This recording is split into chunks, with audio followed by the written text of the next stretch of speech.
السلام علیکم ورحمۃ اللہ وبرکاتہ ان الحمد للہ والصلاة والسلام علی سید الانبیاء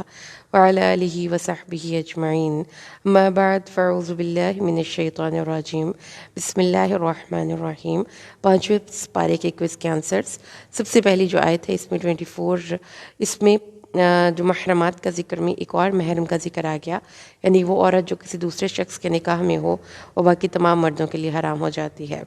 تو اس سے بھی نکاح کرنا جائز نہیں، کچھ سوائے کچھ استثناء کے۔ اس کے علاوہ آگے آ جائیے جی، ہمارا آج کی جو آیت کا پہلی آیت ہے 29 آیت نمبر سورۃ النساء کی۔ اے وہ لوگوں جو ایمان لائے ہو، اپنے مال آپس میں باطل طریقے سے نہ کھاؤ مگر یہ کہ تم آپس کی رضامندی سے تجارت کرو، اور اپنے آپ کو قتل نہ کرو، بے شک اللہ تم پر ہمیشہ سے بے حد مہربان ہے۔ کمائی کے جتنے بھی ناجائز طریقے ہیں وہ سب کے سب حرام مال کے زمرے میں چاہتے ہیں، کوئی بھی کیوں نہ ہو، کرپشن، دھوکہ دہی، جھوٹ، ملاوٹ، یہ ساری چیزیں، اور پھر اس کے بعد دوسرے کو قتل کرنا، ڈاکہ ڈالنا، چھین لینا، یہ سارے حرام طریقے سے ہیں، سوائے اس کے کہ آپ اپنی باہمی رضامندی سے تجارت کر رہے ہوں۔ اور پھر یہ ہے کہ تجارت کرنے کا حکم قرآن نے بھی دیا ہے، نبی پاک صلی اللہ علیہ وآلہ وسلم نے بھی تجارت کو بہت زیادہ ریکمینڈ کیا ہے، تو تجارت کرنی چاہیے، اپنا کام کرنے کی کوشش کرنی چاہیے۔ اچھا، اس کے بعد 31 آیت میں کبیرہ گناہوں کی بات ہے۔ اللہ تعالیٰ فرماتے ہیں اگر تم ان بڑے گناہوں سے بچو گے جن سے تمہیں منع کیا جاتا ہے، ہم تم سے تمہاری چھوٹی چھوٹی برائیاں دور کر دیں گے اور تمہیں باعزت داخلے کی جگہ میں داخل کریں گے۔ تو بڑے گناہوں سے بچنے کی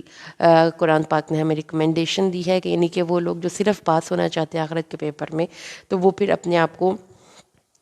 بہت زیادہ وہ جہاد نہیں کرتے، وہ بہت زیادہ عبادات میں فوکس نہیں کر سکتے کہ وہ جو ہے وہ تہجد بھی پڑھیں اور پھر اس کے بعد وہ بہت زیادہ جہاد میں شامل ہوں۔ تو کم از کم اتنا تو کریں کہ وہ پھر اپنے آپ کو وہ بڑے گناہوں سے بچائیں اور ٹریک پہ رہیں۔ اور بڑے گناہوں میں سب سے ٹاپ پہ تو شرک ہے، تو شرک سے اپنے آپ کو بچانا ہے۔ جو شرک سے بری ہو کر اور بالکل نارمل بھی اس کے اعمال ہوں گے تو اللہ تعالیٰ اس کو کم از کم دوزخ میں داخل نہیں کرے گا۔ جنت کے درجات اوبویسلی ہمارے اپنے اعمال کی بنیاد پر ہیں، لیکن اگر آپ ایٹ لیسٹ اتنا کر کے جانا چاہتے ہیں کہ ہم دوزخ کی آگ سے بچ جائیں، تو پھر کبائرہ گناہوں سے بچیں، جس میں اللہ کے ساتھ شرک ہے، قتل ہے، والدین کی نافرمانی ہے، اور جادو ہے، اور بولی بالی معصوم عورتوں پر تہمت لگانا ہے، اور میدان جنگ سے بھاگ جانا ہے، جھوٹی قسم کھانا ہے، جھوٹی گواہی دینا ہے۔ اچھا جی، اس کے بعد سورۃ النساء کی آیت 32 میں اللہ تعالیٰ نے ارشاد فرمایا ہے اور اس چیز کی تمنا نہ کرو جس میں اللہ نے تم میں سے بعض کو بعض پر فضیلت دی ہے۔ مردوں کے لیے اس میں سے وہ حصہ ہے جو انہوں نے محنت سے کمایا ہے، اور عورتوں کے لیے اس میں سے ایک حصہ ہے جو انہوں نے محنت سے کمایا ہے، اور اللہ سے اس کے فضل میں سے حصہ مانگتے رہو، بے شک اللہ ہمیشہ سے ہر چیز کا خوب جاننے والا ہے۔ تتمنوا ما فضل اللہ کی تفسیر جو ہے وہ حسد کی صورت میں بھی کی جا سکتی ہے، دوسروں کو رش کی صورت میں بھی کی جا سکتی ہے، یعنی کہ ان ادر ورڈز جو بھی بندہ اپنی تقدیر سے راضی نہیں ہے وہ یہی بات کرے گا۔ سلمہ نے عرض کیا یا رسول اللہ، مرد جہاد کرتے ہیں، ہم بھی اس سے محروم ہیں، میراث میں ہمارا حصہ بھی نصف ہے، تو اس پر یہ آیت کریمہ نازل ہوئی۔ یعنی اللہ تعالیٰ نے فرمایا کہ یہ اللہ تعالیٰ کو پتہ ہے کہ کس کو کس مقام پر رکھنا ہے۔ اوبیسلی دیکھیں نا، آپ ایک آرگنائزیشن کی بھی بات کرتے ہیں تو کوئی سی ای او ہے تو کوئی اس کا سب آرڈینیٹ ہے، اور کوئی بالکل ہمبل سی جاب کرتا ہے، مثلا کہ وہ پی این ہے، کوئی گیٹ پہ بیٹھنے والا ہے۔ تو اللہ تعالیٰ نے مقام اور درجے سب کے سیم نہیں رکھے۔ اگر ایسا ہوتا تو زندگی میں یہ ممکن نہیں تھا کہ آپ کوئی آرگنائزیشن بنا سکتے۔ تو فضیلت تو ہوگی، کوئی کسی ادارے کا سی ای او ہوگا، کوئی اسے اب سب آرڈینیٹ ہوگا، تو یہ تو نہیں ہو سکتا کہ ایک گاڑی کے 2 ڈرائیور ہوں۔ تو اللہ تعالیٰ نے فرمایا کہ یہ تم لوگوں کے ایک سوچنے کا کام نہیں کہ اس کو کیا مقام ملا ہے اور کس سے کیا کام کی ڈیوٹی سونپی جا رہی ہیں۔ اگر آپ کو سیمنگلی اپنی ڈیوٹیز اس سے کمتر لگ رہی ہیں تو اپنا فوکس چینج کر لیجئے اپنی آخرت بنانے کے لیے، کیونکہ آخرت کے میدان میں دونوں کے لیے ایکول اپرچونٹیز ہیں۔ جو نیکی کرے گا اس کے مطابق اس کو اجر ملے گا۔ دنیا میں دنیا کے کاموں کو چلانے اور سنوارنے کے لیے کسی کے مقام اور کسی کو زیادہ اچھی پوسٹ مل جاتی ہے اور کسی کو اس سے تھوڑی سی بہتر کمتر پوسٹ مل جاتی ہے۔ یہ چیز ہے جو کہ آج کے دور میں بھی خواتین کو ہمیں یاد اور ریمائنڈ کروانی چاہیے کہ جب اللہ نے مقام بلند کیا ہے تو ہم اس پہ ناراض نہیں ہوں گی۔ اچھا جی، آیت نمبر 34 ہے، اور ہمارا کوئز کا کوسچن نمبر 3 بن رہا ہے، مرد عورتوں پر نگران ہیں، الرجال قوامون علی النساء، مرد عورتوں پر نگران اور ان کی کسٹڈین ہیں، کیئر ٹیکرز ہیں۔ اس کی وجہ یہ ہے کہ اللہ نے ان کے بعض کو بعض پر فضیلت عطا کی ہے، اور اس وجہ سے کہ انہوں نے اپنے مالوں سے خرچ کیا۔ بس نیک عورتیں فرما بردار ہیں، غیر حاضری میں حفاظت کرنے والی ہیں اللہ تعالیٰ۔ اس لیے جی سب سے پہلے تو دیکھ لیجئے کہ مرد عورتوں پر نگران ہے۔ نگران جو قوام کا لفظ ہے وہ ڈکشنری سے میننگ نکلتا ہے قائم سے، قائمہ، قامہ یقوم اقامہ، لے کر کھڑے ہو جانے والے۔ جس طرح ایک کنات کو ایک ڈنڈا لے کر کھڑا ہوتا ہے، اسی طریقے سے ایک گھر کی عمارت کو مرد لے کر کھڑا ہوتا ہے، اور اللہ تعالیٰ نے ان کو یہ فضیلت عطا کی ہے۔ اللہ تعالیٰ نے بعض کو بعض پر فضیلت عطا کی ہے، اور اس وجہ سے کہ انہوں نے اپنے اموال میں سے خرچ کیا۔ تو ایک تو نمبر 1 تو فضیلت کی وجہ یہ ہے کہ یہ اکتسابی نہیں ہے، یہ اللہ تعالیٰ کا انتخاب ہے۔ کوئی مرد، کوئی عورت مرد کی طرح کے جسمانی طاقت کی حامل نہیں ہے، بے شک وہ جتنی مرضی اسٹرانگ ہو جائے، اور نہ ہی اس کے اتنے زیادہ اسٹرانگ نفسیاتی طور پر وہ اسٹریس کو لے سکتی ہے۔ دوسری چیز یہ ہے کہ مرد اپنی، کیونکہ اسلامک سوسائٹی میں مرد کی ذمہ داری ہے کہ عورت کو گھر، رہائش، کپڑا اور باقی ساری چیزیں دے، اس لیے یہ بھی اس وجہ سے بھی پھر وہ باہر کے کاموں کو دیکھنے کے حوالے سے، زیادہ ایکسپوئر بڑا ہونے کے حوالے سے وہ اس چیز کے زیادہ حق رکھتے ہیں کہ ان کو عورتوں کی نگرانی کا کام سونپا جائے۔ آج بھی اگر آپ دیکھتے ہیں کہ بہت زیادہ ماڈرن دور آ گیا ہے، اور یہ کنٹروورسیز چلتی ہیں کہ مرد عورتیں سیم ہیں اور کام کر سکتے ہیں، تو بھی جو قدرتی آفات آ جاتی ہیں، کوئی فلڈ ریلیف کیمپس لگے ہوئے ہیں، کوئی اس طرح سے آگ لگ گئی کسی جگہ پر کوئی حادثہ ہو گیا، کوئی دھماکہ ہو گیا، تو اس صورت میں بھی مرد ہی آگے بڑھ کر عورتوں کو بھی پروٹیکٹ کرتے ہیں اور خود خطرات سے جھیلتے ہیں۔ آپ نے اکثر تصویریں دیکھی ہوں گی کہ مرد جو ہیں وہ اپنی فیملیز کو دوسری جگہوں پہ موو کرنے کے لیے خود تکلیفوں سے جھیل جاتے ہیں۔ تو اللہ تعالیٰ نے ان کو یہ ایک سینس آف رسپانسبلٹی دی ہے، تو اس لیے اللہ تعالیٰ نے پھر نیک عورتوں کی ڈیفینیشن کر دی کہ نیک عورتیں فرما بردار ہیں، یعنی اپنے خاوندوں کی ساتھ تعاون کرنے والی ہیں، ان کے خلاف ان کی اس فضیلت پر اپنی طرف سے اظہار ناراضگی کرنے والی نہیں، ان کی فرما بردار ہیں، فیملی میٹرز میں ان کو اسسٹ کرتی ہیں، غیر حاضری میں حفاظت کرنے والی ہیں، یعنی اس کے مال کی اور اپنی عزت کی، اس لیے کہ اللہ نے انہیں محفوظ رکھا۔ اور وہ عورتیں جن کی نافرمانی اور ان کی نشوز کا مطلب ہوتا ہے نشست، کھڑا ہو جانا، یعنی کہ وہ اپنے مرد کے خلاف کھڑی ہو جائے یا بغاوت کر دے، اس کی بات نہ مانے، تو پھر اس کو 3 طریقوں سے آپ نے سمجھانا ہے۔ نصیحت کریں یا بستروں سے الگ ہو جائیں، پہلے ان کو آرام سے سمجھائیں کہ یہ کام ٹھیک نہیں ہے، لیکن اگر وہ آپ کی بات نہیں مانتی تو اظہار ناراضگی کے طور پر اس کو اپنے ازدواجی تعلقات سے منقطع کر دیں، ان کو بستروں سے الگ ہو جائیں، مطلب ان کے ساتھ کسی قسم کی کوئی ازدواجی تعلق پیدا نہ کریں، اس کے سیکس نہ کریں، جس سے ان کو یہ میسج ملے گا کہ میرا ہسبینڈ اس بات پہ مجھ سے ناراض ہے، اور پھر انہیں ماریں۔ یہ جو آخری لفظ ہے نا، انہیں ماریں، یہ لاسٹ اور فائنل جو ہے ایک ہلکی سی تادیباً اس کو مارتے ہیں، جیسے ایک بچہ جب بات نہیں سنتا، بدتمیزی کرتا ہے، تب اس کو ہلکا سا ایک تھپڑ لگا دیتے ہیں۔ کبھی بھی ایسا نہیں اس کو مارتے کہ اس کی ہڈیاں توڑ دیں، اس کے سر کے بال نوچ کے اس کو گنجا کر دیں، اس طرح سے تو قرآن نے بالکل بھی نہیں ہمیں اجازت دی، اور نہ ہی قرآن میں ایسے کوئی الفاظ آئے ہیں۔ اگر اس چیز کو بنیاد بنا کر کوئی مرد اپنی بیوی کو اتنا مارتا ہے کہ اس کو مار کے اس کی ہڈی توڑ دے، اس کا نیل ڈال دے، یعنی کہ ڈومیسٹک وائلنس کی بنیاد اگر وہ اس آیت کو بنائے تو وہ بالکل غلط قرآن پاک اس آیت کو سمجھا ہے۔ اور اگر عورتوں کو اس بات پہ اعتراض ہو تو وہ بھی قرآن کی اس آیت کو صحیح نہیں سمجھ پا رہی، کیونکہ ہر ایک گاڑی کا چالان نہیں ہوتا، بات کو سمجھیے گا، ہر گاڑی جو سڑک پر جاتی ہے اس کا چالان نہیں ہوتا، ہر وہ اسٹوڈنٹ جو اسکول کالج میں جاتا ہے اس کو یونیفارم کی وائلیشن پہ چالان نہیں ہوتا۔ جس طرح کسی بھی ملک میں مجرموں کو روکنے کے لیے جیلیں بنائی جاتی ہیں تو ان جیلوں کے کچھ اصول ہوتے ہیں، اسی طریقے سے گھر کی فیملی لائف میں لوگوں کو ٹریک پر رکھنے کے لیے اللہ تعالیٰ نے کچھ اصول دیے ہیں۔ جو عورتیں نیک ہوں گی وہ اپنے خامد کو اس مقام پر لے کر جانے ہی نہیں دیں گی، ٹھیک ہے۔ تو ایک اللہ تعالیٰ نے صرف ایک دفعہ تادیباً اس کو زود و کوب کرنے کا حکم دیا ہے، اگر نہیں وہ بات سنتے، یعنی ان پر سب سے پہلے تو یہ ہے کہ عورت کو سمجھائیں، اور پھر اگر وہ نہیں بات مانتی تو تادیباً زد و کوب کیا جا سکتا ہے، لیکن اگر وہ پھر بات نہیں مانتی تو اس کی فیملی کو انوالو کیا جائے گا، اگر وہ رہنا چاہتی ہے تو رہے، نہیں رہنا چاہتی تو پھر وہ اس کو اس کے گھر واپس بھیج دیا جائے گا۔ یہ ہے اس کا حل، یہ نہیں ہے کہ اس ٹربل کو آپ لے کر زندگی گزاریں، اس کے حل کی طرف جائیں، جس سے ہمیں یہ پتہ چلتا ہے کہ عورتیں کسی بھی پرابلم کو حل کرنا چاہیے۔ اس کے بعد جی نیکسٹ ہمارا اس کا کویسچن ہے، کویسچن نمبر 4۔ اللہ تعالیٰ فرماتے ہیں اگر میاں بیوی کے درمیان ڈیش کا اندیشہ ہو، ڈیش کا مطلب اگر میاں بیوی کے درمیان افتراق کا اندیشہ ہو تو اس کے بعد ایک حکم، ایک منصف مرد کے گھر والوں میں سے اور ایک منصف عورت کے گھر والوں میں سے مقرر کرو، اور اگر وہ دونوں اصلاح چاہیں گے تو اللہ دونوں کے درمیان موافقت پیدا کر دے گا۔ تو اس طرح سے میاں بیوی کی فیملی کے لوگ آپس میں درمیان میں پڑھ کر ان کو سمجھانے کی کوشش کریں، تو اس معاملے کو حل کرنے کی کوشش کریں، اس کانفلکٹ کو سولو کرنے کی کوشش کریں، اور اگر وہ سوچ کے آئے ہیں اور لڑکے اور لڑکا بھی موافقت چاہتے ہیں تو پھر اللہ تعالیٰ ان دونوں کے اختلافات کو ختم کر دے گا۔ اچھا جی 36 آیت کریمہ پہ آ جائیے، اس سے اگلی ہی آیت کریمہ ہے، اور عبادت کرو اللہ تعالیٰ کی اور شرک نہ کرو اس کے ساتھ۔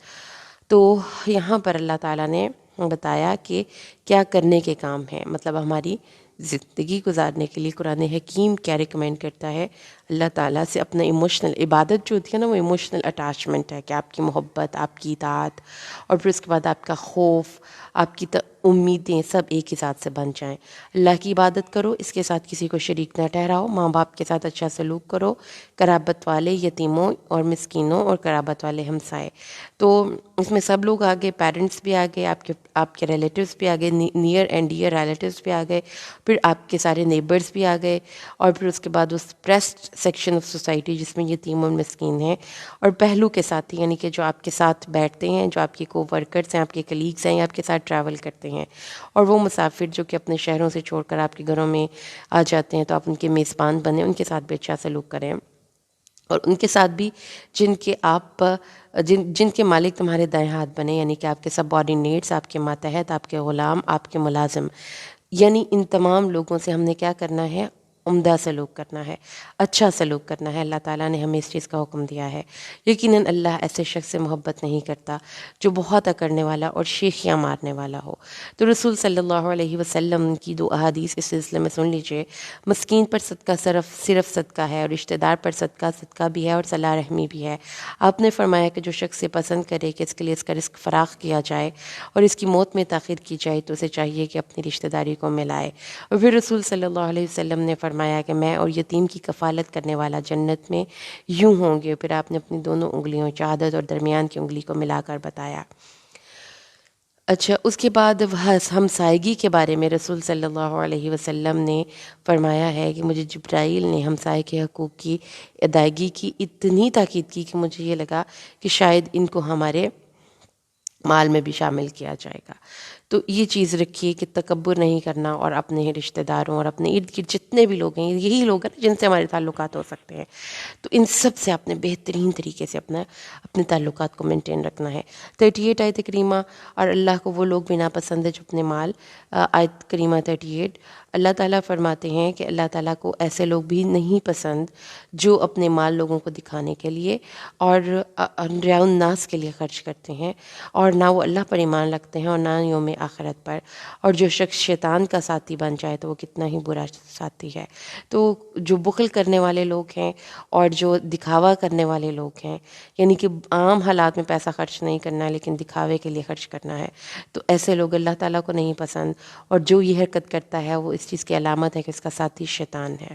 آیت نمبر 42، اللہ تعالیٰ ارشاد فرماتے ہیں جس دن تمنا کریں گے وہ لوگ جنہوں نے کفر کیا اور رسول کی نافرمانی کی، چاہیں گے کاش ان پر زمین برابر کر دی جائے، اور اللہ سے کوئی بھی نہیں چھپا سکیں گے۔ یعنی کہنے کا مطلب کہ وہ یہ جو ہے نا، یہ کیفیت، یہ ان کے اپنے ساتھ ناراضگی کے ساتھ ساتھ ان کی انتہا درجے کی شرمندگی کی علامت ہے کہ وہ اتنا لمبا دن ہے اور اتنے ان کو شرمندگی ہوگی۔ جو بڑے سے بڑا بھی بے شرم بندہ ہے نا، اس دن وہ اتنا اس کو شرم آئے گی اپنے گناہوں پر کہ وہ کہے گا کہ کاش آج میں کسی سے میں زمین میں گڑ جاؤں۔ جو ایک ہمارے پاس محاورہ ہے نا، حقیقتاً وہ اس دن اس کو فیل ہوگا کہ میں زمین کے اندر گڑ جاؤں۔ تو اگر وہ کیفیت اس دن آنے والی ہے تو آج ہمیں اپنے آپ کو اللہ تعالیٰ کے راستے پر چلانا ہے۔ اس کے بعد آیت نمبر 43 پہ آ جائیے۔ اے لوگو جو ایمان لائے ہو، نماز کے قریب بھی مت جاؤ اس حالت میں کہ تم نشے میں ہو، یہاں تک کہ تم جانو وہ کچھ جو تم کہہ رہے ہو۔ یہاں پر اس کی تفسیر میں بیان کیا جاتا ہے کہ جو ترمذی کی ہمیں تفسیر القرآن میں آیا ہے کہ حضرت عبد الرحمن بن عوف، حضرت علی بیان کرتے ہیں کہ عبد الرحمن بن عوف نے ہمارے لیے کھانا پکایا، پھر ہمیں بلایا اور ہمیں شراب پلائی۔ اس وقت کی بات ہے جب کہ شراب کا حکم کی ممانعت کا حکم نازل نہیں ہوا تھا، شراب نے ہمیں مدہوش کر دیا۔ اتنے میں نماز کا وقت آیا، انہوں نے مجھے امام بنایا، میں نے پڑھا قل یا ایھا الکافرون لا اعبد ما تعبدون نحن نعبد ما تعبدون، جس کی وجہ سے پھر یہ آیات کریمہ نازل ہوئیں۔ تو اس پر لوگوں نے نماز کے اوقات میں شراب ترک کر دی، یہاں تک کہ سورۃ مائدہ کی آیت 91-90 میں قطعی طور پر شراب کی حرمت کا حکم نافذ ہو گیا۔ تو نماز کے دوران شراب کی ممانعت سے ایک چیز تو میں یہ پتہ چلی کہ نماز کی شرطوں میں یہ شرط ہے کہ آپ نے طہارت حاصل کرنی ہے، اور نماز کی شرطوں میں ایک شرط یہ ہے کہ آپ مینٹلی طور پر بالکل ایکٹیو اور پریزنٹ مائنڈڈ ہوں گے، کیونکہ اس سے پھر آپ کو پتہ چلتا ہے کہ نماز آپ کی ذہنی ٹریننگ ہے فوکس کی۔ تو جب آپ اپنا فوکس نہیں کر سکتے مینٹلی طور پر کسی بھی وجہ سے، اب اگر شراب ہے یا ڈیو ٹو بہت زیادہ آپ نے کام کیا، آپ کو نیند آئی ہوئی، آپ فوکس نہیں کر پا رہے، تو آپ اس وقت نماز نہیں پڑھیں گے۔ اس کے بعد جو دوسری شرط ہے نماز کی وہ کیا ہے کہ آپ نے طہارت حاصل کرنی ہے۔ اللہ تعالیٰ نے کیا ارشاد فرمایا، یہاں تک کہ تم جانو جو کہتے ہو، نہ اس حالت میں نماز پڑھو کہ تم نہانے کی غسل کی حاجت میں ہو، اور یہاں تک کہ تم راستہ عبور مگر تم راستہ عبور کرنے والے ہو، یعنی کہ مسافر ہو اور تمہیں غسل کی حاجت ہو، پھر تو ظاہر ہے کہ وہاں پہ پانی اویلیبل نہیں، تو پھر اس وقت تم لوگ کو ایگزمپشن ہے، لیکن گھروں میں غسل کی حاجت ہے تو غسل کر کے نماز پڑھیں گے۔ اگر تم بیمار ہو یا سفر پہ ہو، یا تم میں سے کوئی قضائے حاجت سے آیا ہو، یا تم نے عورتوں سے مباشرت کی ہو، پھر کوئی پانی نہ پاؤ، تو پاک مٹی کا قصد کرو، یعنی تیمم کرو، بس اپنے چہروں اور اپنے ہاتھوں پر ملو، بے شک اللہ ہمیشہ سے بہت معاف کرنے والا، بہت بے حد بخشنے والا ہے۔ یعنی ان کیس آپ کے پاس پانی نہیں تو پھر آپ پاک مٹی لے کر اپنے منہ اور ہاتھوں کو صرف اس سے مسح کر لیں اور نماز پڑھ لیں، جو ہی پانی ملے پھر آپ اس کو پانی استعمال کر کے اپنی طہارت حاصل کریں، وضو کرنا ہے وضو کریں، یا آپ نے نہانا ہے تو نہائیں، اور پھر آپ نماز ادا کریں۔ آیت کریمہ 46۔ اور وہ لوگ جو یہودی بن گئے، ان میں سے کچھ لوگ بات کو اس کی جگہوں سے پھیر دیتے ہیں، بات کو جگہوں سے پھیر دیتے ہیں، یعنی کہ بات کو برمحل نہیں کہتے، اور ڈوئل میننگز والی باتیں کہتے ہیں، ایسی باتیں کہتے ہیں جس کے دو الفاظ دو معنی نکلتے ہوں۔ کہتے ہیں ہم نے سنا، اور دل میں کہتے ہیں نہیں مانا، پھر کہتے ہیں سن اس حال میں کہ تجھے نہ سنوایا جائے، بدخواہی کہ تمہارے کان ہی کام نہ کریں، تمہارا دماغ ہی نہ تمہیں سمجھ ہی نہ آئے کہ کیا کہا گیا ہے، تمہارے کانوں میں باتوں کی سمجھ ہی نہ آئے، اور ہماری رعایت کا رائنا، اس حال میں کہ اپنی زبانوں کو پیچ دیتے ہوئے رائنا اور دین میں تانا کرتے ہوئے کہتے ہیں، اور اگر بے شک وہ کہتے ہم نے سنا اور مانا اور سنا اور ہماری طرف دیکھ، تو یہ یقیناً ان کے لیے زیادہ بہتر ہوتا۔ تو گفتگو کا یہاں پہ ادب بتایا جا رہا ہے کہ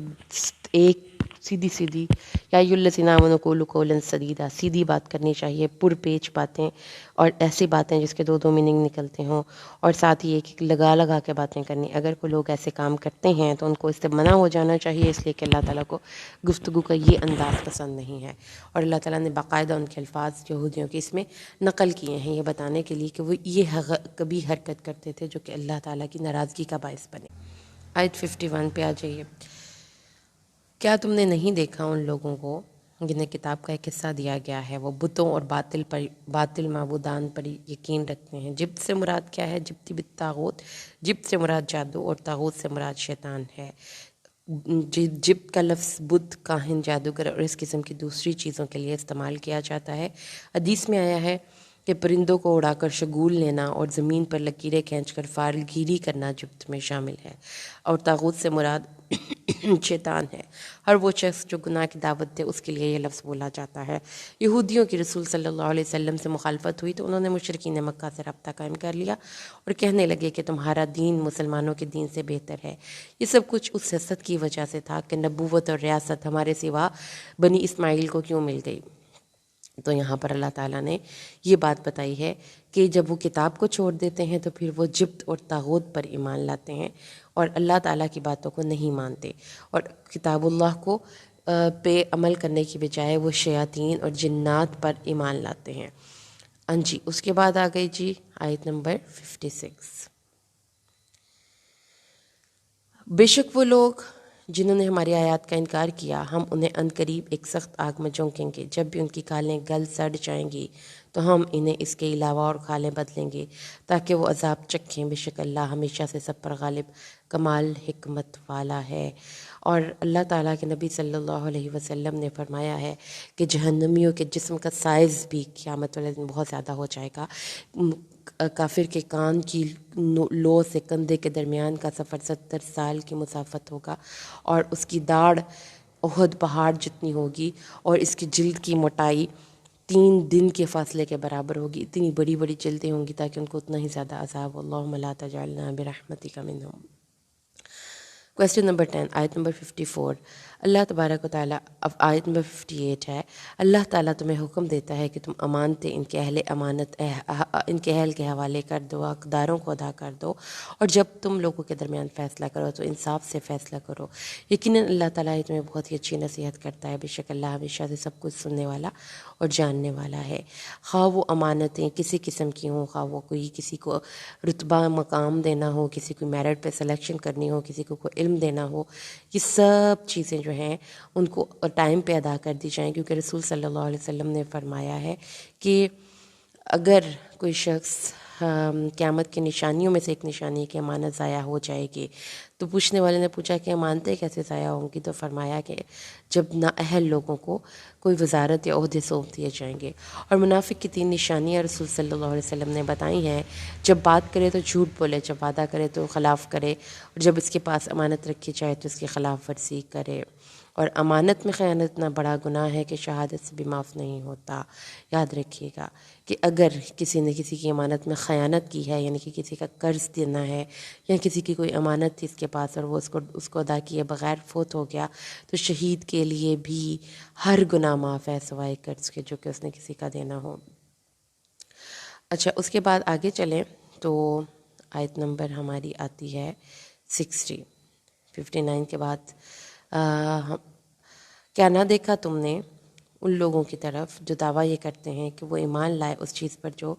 تمہاری طرف نازل کیا گیا اور جو تم سے پہلے نازل کیا گیا، اور چاہتے یہ ہیں کہ آپس کے فیصلے غیر اللہ سے کروائیں، حالانکہ انہیں حکم یہ دیا گیا تھا کہ وہ ان کا انکار کریں، اور شیطان چاہتا ہے کہ انسان کو بہت دور کی گمراہی میں ڈال دے۔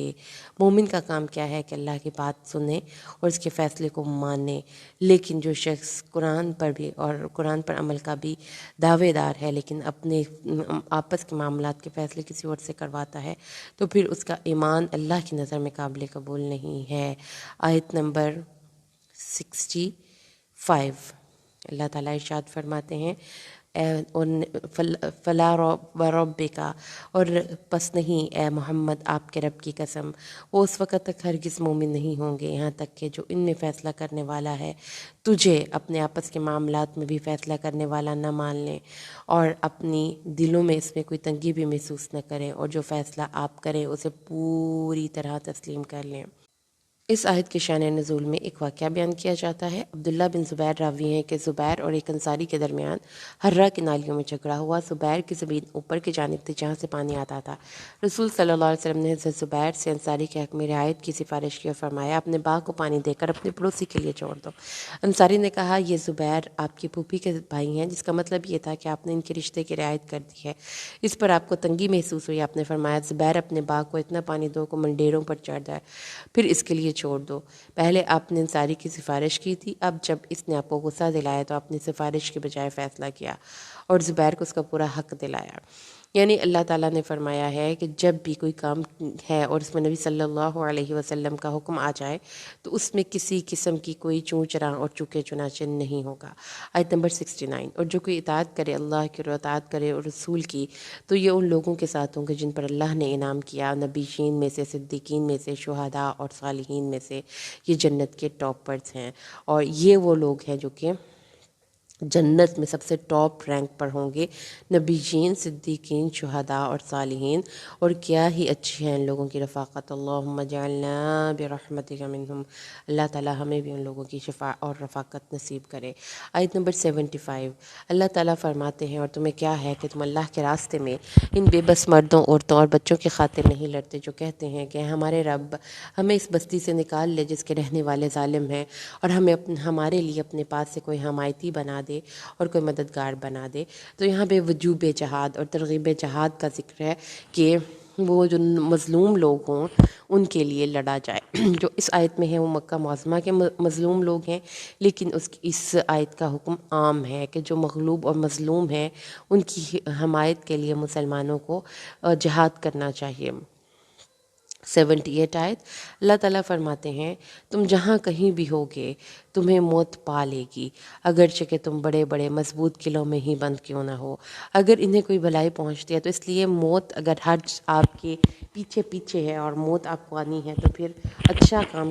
کر کے دنیا سے جائیں اور کسی اچھے کام کے لیے پھر پیچھے نہ ہٹیں۔ اگر انہیں کوئی بلائی پہنچتی ہے تو کہتے ہیں کہ اللہ کی طرف سے ہے، اگر انہیں کوئی برائی پہنچتی ہے تو کہتے ہیں تیری طرف سے ہے۔ تو یہ مشرکین مکہ اور یہ جو مدینہ کے یہود تھے ان کی طرف نسبت کی جا رہی ہے کہ وہ نبی کریم صلی اللہ علیہ وسلم کو تنگ کرنے کا کوئی موقع نہیں جانے دیتے تھے۔ اگر کوئی اچھائی پہنچتی تھی تو اسے کہتے تھے تو اللہ تعالیٰ نے ہمیں بھیجی ہے، اور اگر کوئی برائی پہنچتی تھی تو کہتے تھے یہ نبی پاک صلی اللہ علیہ وسلم کی وجہ سے آئی ہے۔ اللہ تعالیٰ نے فرمایا ہے کہ ہر اچھائی اور برائی اللہ کی طرف سے اور تقدیر میں لکھی ہوئی ہے۔ اتنی سی بات پہ آپ کیوں نہیں سمجھتے؟ اللہ تعالیٰ نے فرمایا کہہ دیجئے تو سب اللہ کی طرف سے، یعنی کہ اچھائی اور برائی۔ آیت نمبر 82، کیا یہ قرآن پر تدبر نہیں کرتے؟ افلا یتدبرون القرآن، اگر یہ اللہ کی طرف غیر اللہ کی طرف سے ہوتا تو اس میں بہت زیادہ اختلاف پاتے۔ قرآن کی حقانیت اور صداقت کی دلیل کے طور پر اللہ تعالیٰ کے نبی، آپ نے اکثر قرآن پاک میں پڑھا ہے کہ اللہ تعالیٰ نے نبی پاک صلی اللہ علیہ وسلم کی نبوت کی صداقت کی دلیل کے طور پر اس قرآن کو پیش کیا ہے۔ یہ قرآن معجزہ ہے جو نبی کریم صلی اللہ علیہ وسلم کا زندہ معجزہ ہے، جو قیامت تک کے لوگوں کو ہدایت دیتا رہے گا۔ لیکن اس کی خود قرآن کی صداقت کی دلیل کے طور پر اللہ نے آیت نازل کی کہ یہ قرآن مکمل طور پر ہر قسم کے شکوک و شبہات اور اختلافات سے پاک ہے، اور اس وجہ سے کہ اس کو بنانے والا اللہ ہے اور وہ مکمل ہے اور پرفیکٹ ہے، اس لیے اس کی تخلیق اور اس کی تصنیف بھی پرفیکٹ ہے۔ آیت نمبر 83، یہ جو ہے میڈیا کی ایتھکس کے حوالے سے کافی اچھی آیت کریمہ ہے۔ اللہ تعالیٰ نے فرمایا اور جب ان کے پاس کوئی امن یا خوف کا کوئی معاملہ آتا ہے تو اسے مشہور کر دیتے ہیں، وائرل کر دیتے ہیں، حالانکہ ایسا کرنا غلط ہے۔ اگر کوئی خبر آتی ہے تو اس کو اپنے اللہ اور اس کے رسول اور فیصلہ کرنے والوں کے درمیان لوٹا دیا جائے۔ وہ لوگ جو اس کا مطلب جان لیں اور اس کی تحقیق کر لیں، یعنی کہ کوئی بھی خبر بغیر تحقیق کے، خواہ وہ امن کی ہو یا وہ خوف کی ہو، اس کو مشہور نہیں کرنا چاہیے۔ اور دوسری بات جو ہے وہ یہ ہے کہ ہر بندہ ہر خبر جاننا اس کے لیے ضروری نہیں، لہٰذا صرف جو اس سے ریلیونٹ لوگ ہیں وہ اس خبر تک واقفیت رکھیں، عام بندوں کو بتانے کی ضرورت نہیں۔ اور جو اس کا اصل مطلب نکالتے ہیں ان کو بھی اور پھر تھرو پراپر چینل خبر کو پہنچنا چاہیے۔ ہر بندے کو خبر پاس کرنے کی اجازت نہیں ہونی چاہیے۔ اگر تم پر اللہ کا فضل اور اس کی رحمت نہ ہوتی تو بہت تھوڑے لوگوں کے سوا تم سب شیطان کے پیچھے لگ جاتے۔ تو جس سے پتہ یہ چلتا ہے کہ خبر دینے اور خبر کو پاس کرنا ایک بہت بگ رسپانسبلٹی ہے، اس لیے اس کو ادا کرنے کے لیے آپ کو مکمل طور پر محتاط ہونا چاہیے۔ آیت نمبر 85، اللہ تعالیٰ ارشاد فرماتے ہیں جو کوئی اچھی سفارش کرے گا اس کو اس میں سے حصہ ملے گا، اور جو کوئی بری سفارش کرے گا اس کی بری سفارش کا بوجھ اس پر ہوگا، اور اللہ ہر چیز پر نگہبان ہے۔ آیت نمبر 92، اللہ تعالیٰ ارشاد فرماتے ہیں کسی مومن کے لیے یہ جائز نہیں ہے کہ وہ کسی دوسرے مومن کو قتل کر دے مگر غلطی سے، یعنی کہ قتل خطا کا یہاں پہ ذکر ہو رہا ہے، یعنی کہ کسی ایسی چیز کے ساتھ کسی کو ضرب لگا دی جس سے عمومی طور پر کوئی نہیں مرتا۔ اس کی بہترین اگزامپل حضرت موسیٰ کا مکہ ہے کہ مکہ مارنے سے کبھی بھی کوئی نہیں مرتا، لیکن عمومی طور پر آپ کی انٹینشن نہیں تھی، آپ نے کسی سے ضرب نہیں لگائی، جیسا کہ اکثر کوئی ڈاکٹر کسی مریض کا ٹریٹمنٹ کر رہا ہے، کوئی دوائی ایسی اس نے دے دی ہے کہ اسے وہ مریض کو لڑ گئی اور وہ جام بر نہیں ہو پایا، یا جیسے کوئی مثال کے طور پر ڈرائیورز ہیں وہ گاڑی چلا رہے ہیں، کوئی اس کے آگے آ گیا، تو قتل خطا کی یہ ہے کہ پھر اس کا دیت یا کفارہ ہوگا، لیکن اس کے بدلے میں اس آدمی کو قتل نہیں کیا جائے گا۔ تو اس میں یہ ہے کہ کسی مومن کو یہ کام نہیں ہے کہ غلطی سے کسی کو قتل نہ کرے مگر غلطی سے، اور جو شخص کسی مومن کو غلطی سے قتل کر دے تو ایک مومن گردن کا آزاد کرنا یا دیت دینا ہے جو اس کے گھر والوں کو حوالے کی گئی ہو، مگر یہ کہ وہ گھر والے اس کو صدقہ کرتے ہوئے معاف کر دیں۔ پھر اگر وہ اس قوم سے ہو جو تمہاری دشمن ہے، یعنی کہ ہے وہ مسلمان لیکن تم لوگوں کے ساتھ اچھے ٹرمز نہیں ہیں، تو اس کی دیت کے طور پر ایک مومن گردن کا آزاد کرنا ہے۔ اگر اس کی قوم میں سے، لیکن اس کا صدقہ یا اس کا فدیہ نہیں ہوگا، کیونکہ پھر وہ مسلمانوں کے خلاف ہی یوز ہوگا۔ اگر اس قوم سے ہو کہ تمہارے اور ان کے درمیان کوئی عہد و پیمان ہو، تو اس کے گھر والوں کے حوالے کی گئی دیت ہے، دیت بھی ہے اور مومن گردن کا آزاد کرنا بھی ہے۔ یعنی کہ اللہ تعالیٰ نے پھر اس کا پراپر طریقہ کار بتا دیا کہ اس کی دیت ہوگی، اس میں قصاص نہیں ہوگا۔ اور جو کوئی نہ پائے تو پھر اگر کوئی دیت یا قصاص یا گردن وغیرہ نہ پائے تو اس کا کفارہ کیا ہے کہ وہ 2 ماہ کے مسلسل روزے رکھے توبہ کے لیے۔ اللہ تعالیٰ جو کچھ تم کر رہے ہو دیکھ رہا ہے، 2 ماہ کے مسلسل روزے رکھنے ہیں۔ آیت نمبر 93 ہے، اور جو کوئی کسی مومن کو جان بوجھ کر قتل کر دے گا تو اس کا ٹھکانہ جہنم ہے، اس میں ہمیشہ رہنے والا ہے۔ اللہ اس پر غصے ہوا، اس پر لعنت کی اور اس کے لیے بہت بڑا عذاب تیار کیا۔ تو کتنی بڑی وعید ہے قاتل کے لیے۔ اس کے بعد آیت نمبر 20 پہ آ جائے۔ کویسچن نمبر 20 ہے، اے اہل ایمان جب تم اللہ کی راہ میں نکلو اور جو شخص بھی تمہارے سامنے السلام علیکم پیش کرے یا سلام پیش کرے تو اسے مت کہو کہ تم مومن نہیں ہے۔ آیت نمبر 94 ہے۔ اللہ تعالیٰ نے فرمایا کہ تم تو دنیا کی زندگی کا ساز و سامان تلاش کرتے ہو جبکہ اللہ کے پاس بہت سی غنیمتیں ہیں۔ اس کا یہ ہے کہ ایک شخص نے اپنی تھوڑی سی بکریوں کے پاس تمام کچھ مسلمان گزرے، اس نے اس کو السلام علیکم کہا، لیکن مسلمانوں نے اس کو قتل کر کے اس کی بکریاں لے لیں۔ یعنی کہ ججمنٹل نہیں ہونا۔ اپنی پریکٹیکل لائف میں ہم ججمنٹل بڑی جلدی ہو جاتے ہیں کہ یہ مومن نہیں ہے، یہ قابل واجب القتل ہے، یہ تو درست نہیں راستے پر۔ اللہ تعالیٰ نے فرمایا کہ یہ حرکتیں نہیں کرنی، کسی بھی انسان کو جج کرنے کا تمہیں اختیار نہیں، ایسے تم بھی پہلے تھے اور اللہ نے تمہیں ہدایت دی ہے، تو اس لیے اللہ کے پاس ہی بہت سی غنیمتیں ہیں، اسی طرح تم مجھ سے پہلے تھے تو اللہ نے تم پر احسان کیا، تو تحقیق سے کام لیا کرو۔ یہ خوبصورت قرآن پاک کی نصیحت ہے کہ ججمنٹ نہیں ہونا۔ اگر آپ کو سیمنگلی کوئی بات غلط لگ رہی ہے تو پوری طرح تحقیق کرے اور پھر اس کے بعد اس پہ کوئی ایکشن لے۔ جلد بازی میں کوئی بھی ایکشن لینے کی قرآن نے آپ کو اجازت نہیں دی ہے۔ اس کے بعد آیت نمبر 100 ہے، جس میں کہ اللہ تعالیٰ نے ہجرت کرنے کا ثواب بیان، اور جو کوئی ہجرت کرے گا اللہ کی راہ میں وہ پائے گا زمین میں بہت سی وسعتیں اور فراخیاں۔ آیت نمبر 100 ہے، اور جو کوئی ہجرت کرے گا اللہ کی راہ میں پائے گا زمین میں بہت سی وسعتیں اور بہت سی فراخیاں۔ اور جو کوئی اپنے گھر سے اللہ اور اس کے رسول کی طرف ہجرت کرتے ہوئے نکلے پھر اسے موت پالے، اس کا اجر اللہ پر ثابت ہو گیا۔ تو یہاں پہ 2 چیزیں ہیں بہت امپورٹنٹ۔ نمبر 1 چیز تو یہ ہے کہ ڈونٹ اسٹے آئیڈل۔ جب بھی آپ نے کوئی کسی جگہ پر پھنس گئے ہیں نا آپ، تو اللہ تعالیٰ نے فرمایا ہے کہ ویریس آپشنس پہ غور کریں کہ اس مسئلے کو ہم حل کیسے کر سکتے ہیں۔ اس جگہ کو چھوڑ کر جانا اگر اس مسئلے کا حل ہے تو جگہ کو چھوڑ جائیں۔ اس کے بعد آپ کو زمین میں فراخیاں وسعتیں ملیں گی، بہت سی نیو اپرچونیٹیز ملیں گی۔ یہ job it same goes for job, same goes for your work, same goes for atmosphere. اگر آپ کسی ایسے ماحول میں رہ رہے ہیں جہاں پہ آپ کو بہت ڈرین کیا جا رہا ہے آپ کی انرجیز کو، تو ہجرت کا سوچیے، یہ اچھی چیز ہے۔ اور پھر اللہ کے راستے میں ہجرت، خاص طور پر اس وقت جب آپ کو اپنی دین پر عمل کرنا بہت مشکل ہو، جب آپ کو کوئی ایسی جاب ہے، کوئی ایسا گھر ہے، کوئی ایسا سچویشن، ایسی کمیونٹی ہے کہ جس میں رہ کر آپ اپنے دین پر عمل نہیں کر سکتے، دین کو پروموٹ نہیں کر سکتے، کوئی جہاد نہیں کر سکتے کسی بھی کیپیسٹی میں، تو چوز ٹو چینج۔ ٹھیک ہے، ایک اور حدیث میں آتا ہے کہ سب سے بڑا مہاجر وہ ہے جو کہ ہجرت کرے گناہ سے ثواب کی طرف۔ تو اس میں بھی اگر آپ اللہ کے لیے کسی حرام ریلیشن کو، حرام چیز کو چھوڑ رہے ہیں تو اللہ تعالیٰ اس کے بدلے میں آپ کو بہت سی وسعتیں اور بہت سی فراخیاں عطا کرے گا، اللہ تعالیٰ برکت نصیب کرے گا۔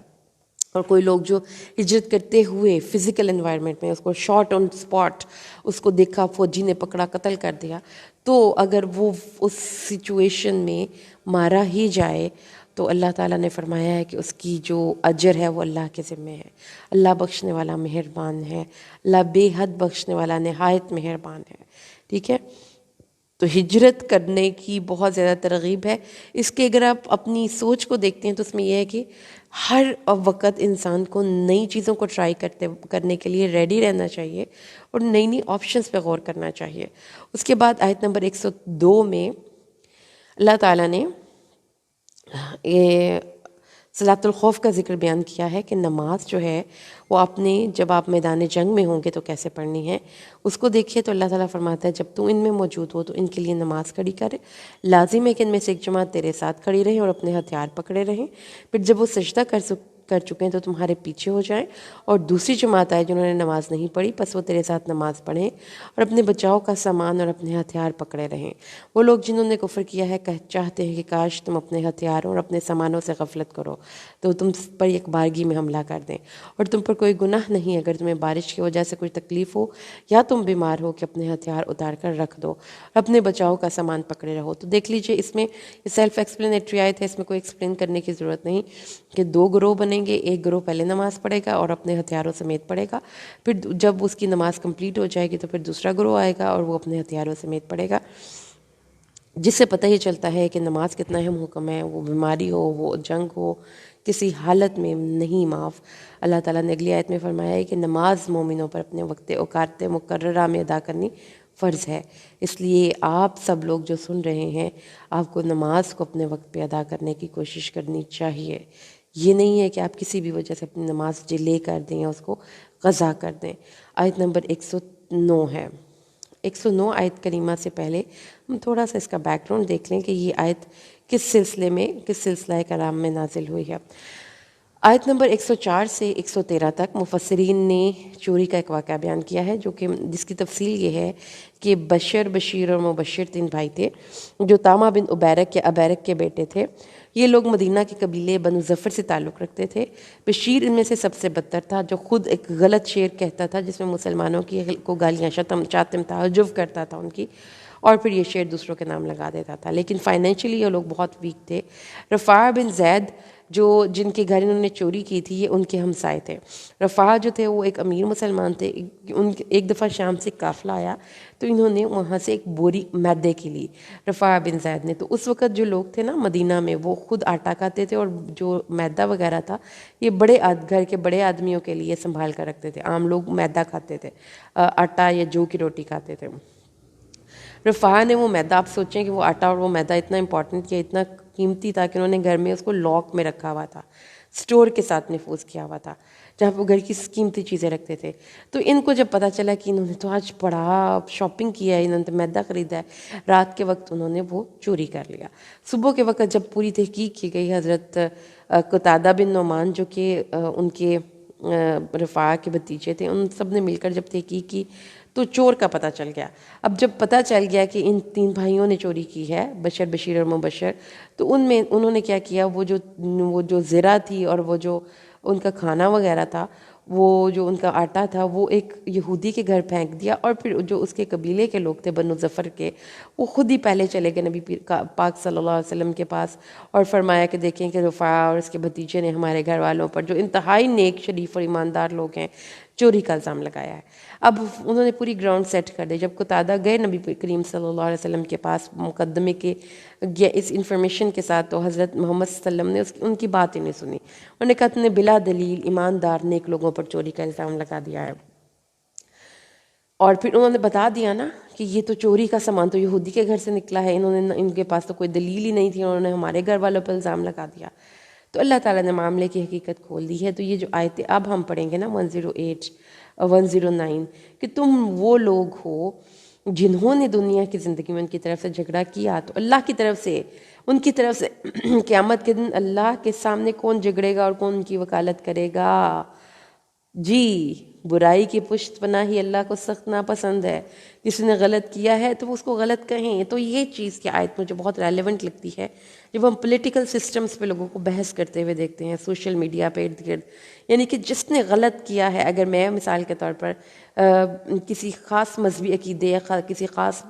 پولیٹیکل پارٹی سے بلانگ کرتی ہوں، تو مجھے اپنے لیڈر کو ہر صورت میں ڈیفینڈ کرنا ہے، خواہ اس نے صحیح کیا خواہ اس نے غلط کیا۔ یہ طریقہ کار بالکل غلط ہے۔ جس نے غلط کیا اس کو غلط کہیں، اب آپ کا بھائی ہو، آپ کا خامد ہو، آپ کا بیٹا ہو، اور اگر کسی نے صحیح کیا تو اس کو صحیح کہیں۔ قرآن پاک میں یہی ہے ریکمنڈیشن کہ صاف بات کریں، کیونکہ آپ کسی کے عمل کے ذمہ دار نہیں۔ اللہ تعالیٰ فرماتے ہیں کون اس کی طرف سے جھگڑے گا، برائی کی پشت پناہی نہیں کرنی۔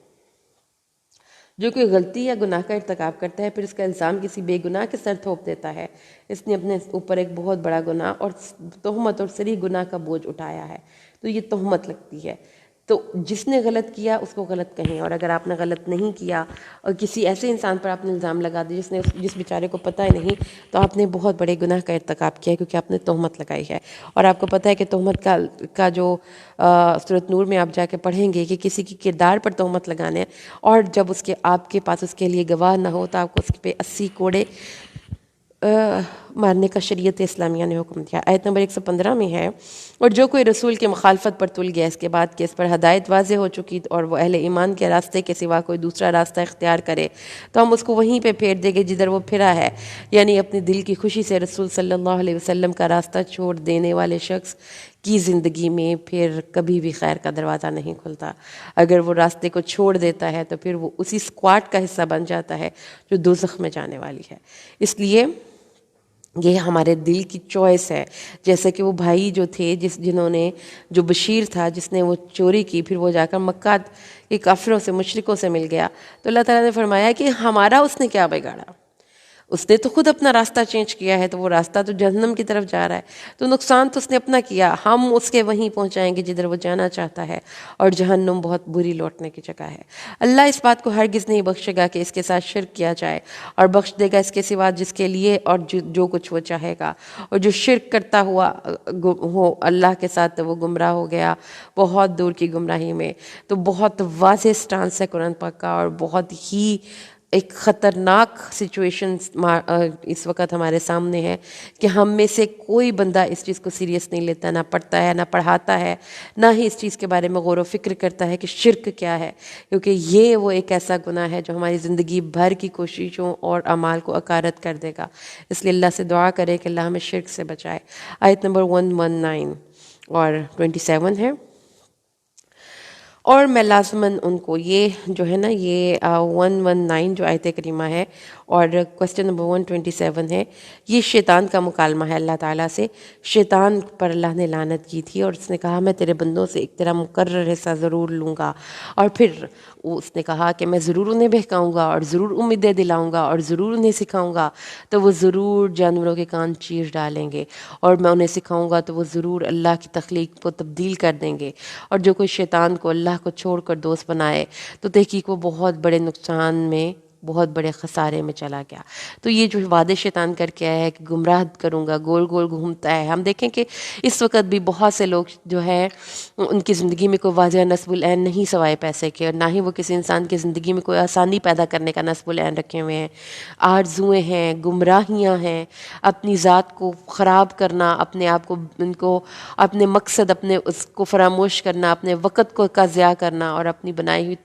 بنائی ہوئی محنت کی چیزوں کو برباد کرنا، اللہ تعالیٰ کی بنائی ہوئی تخلیق کو خراب کرنا، ایسی آرزویں ہیں شیطان کی، کیونکہ جس کا ساتھی شیطان بن جاتا ہے اس کی سوچ ہی انیشیلی خراب ہوتی ہے۔ اس لیے اللہ سے دعا کریں کہ اللہ تعالیٰ ہمیں شیطان کے ساتھی نہ بنائے۔ آیت نمبر 124 اور کوسچن نمبر 28، اور جو کوئی نیک عمل کرے خواہ وہ مرد ہو یا عورت اور وہ صاحب ایمان ہو، یعنی ایمان کی حالت میں کوئی تھوڑا یا زیادہ یہ عمل ویلیو نہیں رکھتا، بس حالت ایمان میں عمل ہو، اور اس کے بعد اس میں مرد یا عورت کی کوئی تخصیص نہیں ہے، ان لوگوں کو جنت میں داخل کیا جائے گا، اور ایک کھجور کے گٹھلی کے سوراخ کے برابر بھی، تل برابر بھی ان پر ظلم نہیں ہوگا۔ اللہ تعالیٰ ان کے اتنے چھوٹے چھوٹے اعمال پہ بھی ان کو جزا دے گا۔ اور اس کے بعد آیت نمبر 129 ہے، اللہ تبارک و تعالیٰ ارشاد فرماتے ہیں، 128 ہے، سوری، آیت نمبر 128 میں اب آ گئی دوبارہ بات چونکہ عورتوں کے حوالے سے، تو اللہ تعالیٰ نے پھر بتایا ہے عورتوں کو ریکمینڈ کیا ہے کہ اگر کوئی عورت اپنے خامد کی طرف سے زیادتی یا بے رخی سے ڈرے تو دونوں پر کوئی گناہ نہیں کہ آپس میں کسی قرارداد پر صلح کر لے، اور صلح بہرحال بہتر ہے۔ یہ پہلی ریکمنڈیشن تھی جو کہ شادی شدہ لائف کے حوالے سے اللہ نے دی ہے کہ چھوٹی چھوٹی باتوں پر گھر خراب کرنے کی کوشش نہ کرو، حتی الامکان کوشش کرو کہ مسالمت ہو جائے، آپس میں پیچ اپ ہو ہو جائے، آپ کی ریکنسیلیشن ہو جائے. جب ریکنسیلیشن ہو جائے گی، مصالحت اور مسالمت ہو جائے گی، تو وہ اس سے بہتر ہے کہ گھر خراب ہوں. اور تمام طبیعتوں میں حرص حاضر کر دی گئی ہے، یعنی ہر انسان اپنا بھلا چاہتا ہے دوسرے انسان کو فائدہ پہنچانے کی نسبت. اس لیے عورت ہوگی تو اپنے حقوق کی بات کرے گی، مرد ہوگی تو اپنے حقوق کی بات کرے گی، لیکن بہرحال بیٹھ کر ڈسکس کر لیں اور کسی ایک قرارداد پر صلح کر لیں، جیسا کہ رسول صلی اللہ علیہ وسلم کی بیوی حضرت خولہ نے، حضرت سودا نے انہوں نے اپنی باری حضرت عائشہ کو دے دی تھی، اور رسول صلی اللہ علیہ وسلم سے اس مقام پر صلح کر لی تھی کہ میں اپنی باری معاف کرتی ہوں، آپ مجھے اپنے نکاح میں رہنے دیں. تو اس طرح سے اللہ تعالیٰ نے فرمایا نیکی کرو اور ڈرتے رہو، بے شک اللہ اس سے جو کچھ تم کر رہے ہو ہمیشہ پوری طرح باخبر ہے. تو اس سے جو بڑی پیاری بات مجھے پتہ چلتی ہے جب بھی میں یہ آیت پڑھتی ہوں، وہ یہ ہے کہ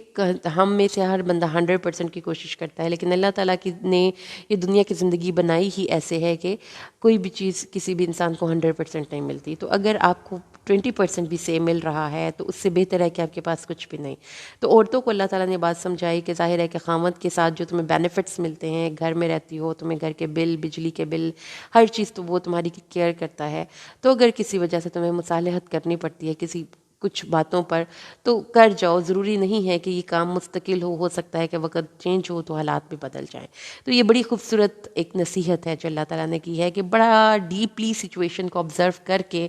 پھر فیصلہ کرنا چاہیے. جلد بازی کے فیصلے غلط ہوتے ہیں. لیکن اس کی اگلی آیت میں اللہ نے یہ بھی بتا دیا ہے کہ اگر نہیں تم لوگوں کے درمیان مصالحت ہوتی تو پھر اللہ تعالیٰ دونوں کو غنی کر سکتا ہے. یہ نہیں ہے کہ تمہاری اگر یہاں سے ڈولی گئی ہے تو تمہارا جنازہ ہی آئے گا، ایسی کوئی سوچ نہیں رکھنی چاہیے. ہاں کوشش انیشیلی ضرور کریں کہ پیچ اپ ہو جائے، مصالحت ہو جائے. آیت نمبر 129 اور کوسچن نمبر 30 ہے. اللہ تعالیٰ فرماتے ہیں کہ اور تم نہیں کر سکو گے، ہرگز نہیں کر سکو گے کہ عورتوں کے درمیان انصاف کا برابر انصاف کرو، خواہ تم حرص بھی کرو. یعنی کہ اگر ایک سے زیادہ عورتوں سے نکاح کیا ہوا ہے تو لازمی بات ہے کہ کسی ایک کی طرف تمہارا رجحان زیادہ ہوگا، تمہیں وہ زیادہ اچھی لگے گی، لیکن پھر ایسا نہ کرو کہ اس کی اچھائی کی وجہ سے دوسری کو بالکل لٹکا دو. اس طرح سے کہ دونوں کا پھر انصاف کے ساتھ فیصلہ کرنا ہے. انسان کیونکہ عورت ہے، مرد ہے، تو وہ مکمل طور پر کسی ایک عورت کو دوسری عورت کے برابر نہیں کر سکتا. یہ کہ رسول صلی اللہ علیہ وسلم فرمایا کرتے تھے کہ میری بیویوں کے درمیان اس چیز کی تقسیم میں اختیار رکھتا ہوں کہ کھانا پینا، سونا، باریاں، لیکن اس چیز پر میری یا اللہ پاک گرفت نہ کرنا جس میں میرا کوئی اختیار نہیں، یعنی کہ دلی محبت. تو یہ اللہ تعالیٰ نے مردوں کو ریکمینڈ کیا ہے کہ پھر یہ نہ ہو کہ دوسری بیوی کو لٹکا ہوا چھوڑ دو اور اس کو ٹانگ کے رکھو اور چھوٹی چھوٹی باتوں پہ اس کو پریشان کرو، ایسے نہ کرو. اچھا جی، آیت نمبر 30 کوسچن نمبر 31 ہے اور آیت نمبر 135 ہے. خوبصورت اللہ تعالیٰ نے یہاں پر ایک نصیحت کی ہے. اللہ تعالیٰ فرماتے ہیں 135 آیت کریمہ، اے لوگو جو ایمان لائے ہو، انصاف پر پوری طرح قائم رہنے والے، اللہ کے لیے شہادت دینے والے بن جاؤ، انصاف کو لے کر کھڑے ہونے والے بن جاؤ، اللہ کے لیے شہادت. تو یہ دیکھیں کہ پچھلی آیت میں نا وہ بات چل رہی تھی یتیموں کے حکموں کے بارے میں، تو اللہ تعالیٰ نے پھر فرمایا کہ یتیم کے حکم کو تو یتیم کو تو اللہ تعالیٰ کوئی بھی نہیں نا اس کی بات کرتا. تو اللہ تعالیٰ فرماتے ہیں میں کرتا ہوں بات. والدین کے خلاف بات جائے، رشتہ داروں کے خلاف بات جائے، خود تمہارے خلاف بات جائے، انصاف کرو اور اللہ کے لیے کھڑے ہو جاؤ انصاف کے لیے. اور اگر کوئی فقیر ہے یا غنی ہے تو اللہ ان سے زیادہ تمہارے قریب ہے، اللہ تعالیٰ تمہارے زیادہ ان کے قریب ہے. یعنی کہ کچھ لوگ کہتے ہیں کہ نہیں اس میرے بھائی کو بیچارہ اس کمزور ہے، غریب ہے، چلو اس کو زیادہ دے دیں. اللہ تعالیٰ فرماتے ہیں انصاف کرو، غنی یا فقیر ہے تو اللہ ان دونوں کا تم سے زیادہ حق رکھتا ہے. بس اس میں خواہش کی پیروی نہ کرو کہ عدل کرو اور اپنی زبان کو پیچ دو یا پہلو بچاؤ، بے شک اللہ اس سے جو تم کر رہے ہو پوری طرح باخبر ہے. تمہاری گواہی کی ضرورت پڑ رہی ہے، تمہیں بات کرنے کی ضرورت پڑ رہی ہے تو سچ کی بات کرو، انصاف کی بات کرو، لگی لپٹی بات نہ کرو یا پھر بات ہی نہ کرو. ان دونوں سچویشن سے بچو. یہ ہماری فیملی لائف میں اتنا بڑا پرابلم ہے. اگر آپ دیکھتے ہیں گھروں میں بھی اور اداروں میں بھی کہ کوئی غلط کرتا ہے تو لوگ اس کی طرفداری کرتے ہیں